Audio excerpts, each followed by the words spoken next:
Ancient Greek philosophy is filled with complex and thought-provoking ideas, many of which have been lost to time.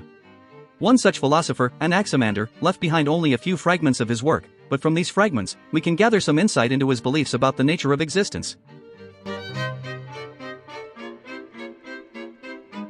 One of the key concepts in Anaximander's philosophy is the idea of the arche, which he believed to be the beginning or ultimate reality. He also posited the notion of the Apeiron, which he described as eternal and infinite, or boundless. These two concepts are central to understanding Anaximander's cosmology and his view of the nature of the universe.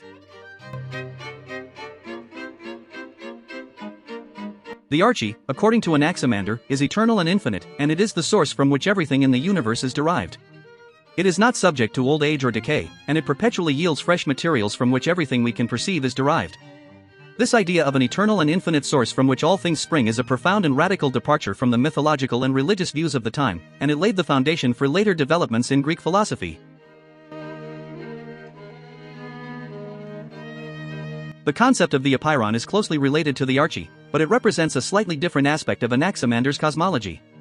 While the arche is the ultimate source from which everything comes, the Apeiron is the quality of boundlessness or infinity that characterizes the arche. Anaximander believed that the universe is boundless and infinite, and that it is constantly in a state of flux and change as new materials are perpetually being produced from the boundless source of the arche.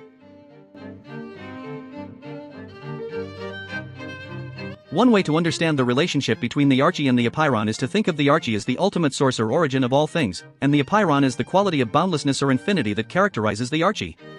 In this sense, the arche is the what of existence, while the Apeiron is the how of existence.